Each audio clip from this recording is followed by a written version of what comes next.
The effects of a titanium dioxide catalyst on the photocatalytic treatment of polluted wastewater. In the world today, there is an increasing demand and shortage of clean water sources.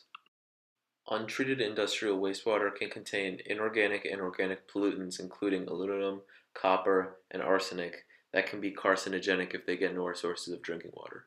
As the global population continues to increase, the demand for clean water will increase while the supply of clean water will not be large enough, especially in developing nations. In addition, several water treatment plants do not have the necessary protocols and treatment facilities in order to clean the water.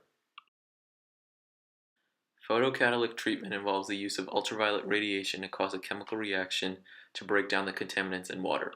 Titanium dioxide can speed up this reaction by breaking down the chemicals in the water and making it easier for the photocatalytic treatment to occur.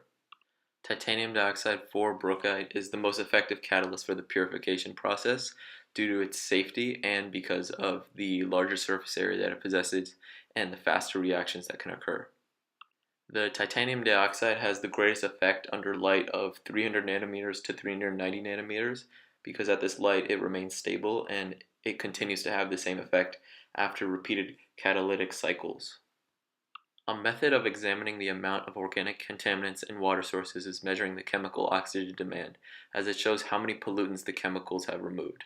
The use of many chemical treatment methods involving titanium dioxide have been found to decrease the chemical oxygen demand, and it will also decrease the amount of organic pollutants in the water.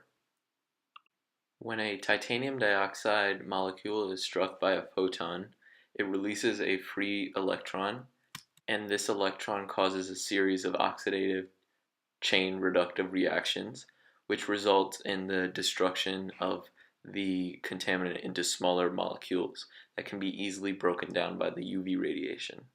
Titanium dioxide can catalyze a number of photocatalytic reactions, including reactions with organic contaminants such as bacteria and reactions with heavy metals including copper sulfate and arsenic. During the photocatalytic reactions, harmful materials such as formaldehyde are produced.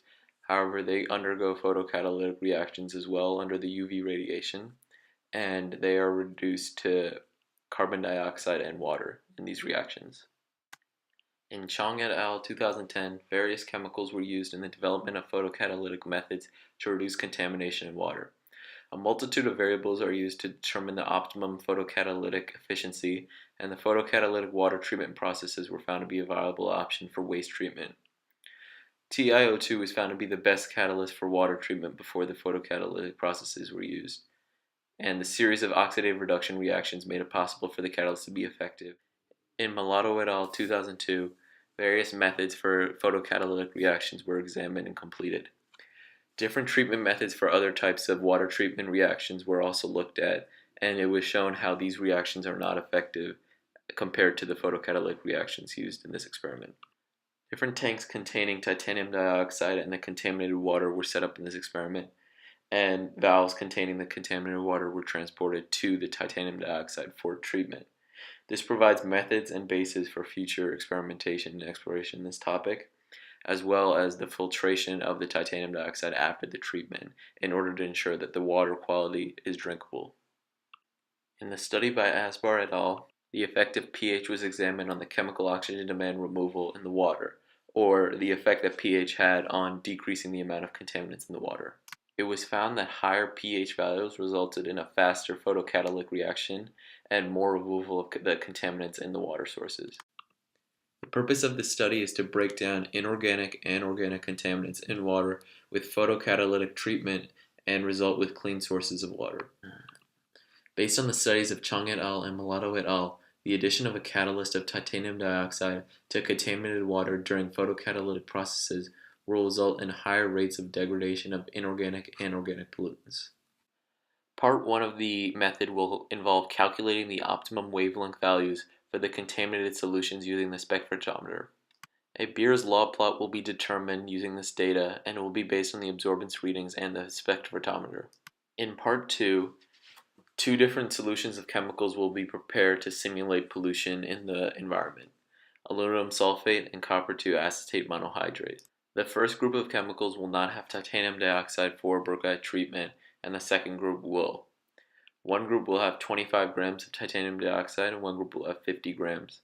Both of these solutions will be thoroughly mixed in with the titanium dioxide. The solutions will be exposed to UV radiation for 5 hours for all groups and then rested for 30 minutes before being analyzed on the spectrophotometer. Data will be taken on the spectrophotometer and the values of absorbance measured using the optimum wavelength value from absorbance from part 1 will be used to graph this data. This is my budget, and this is my bibliography.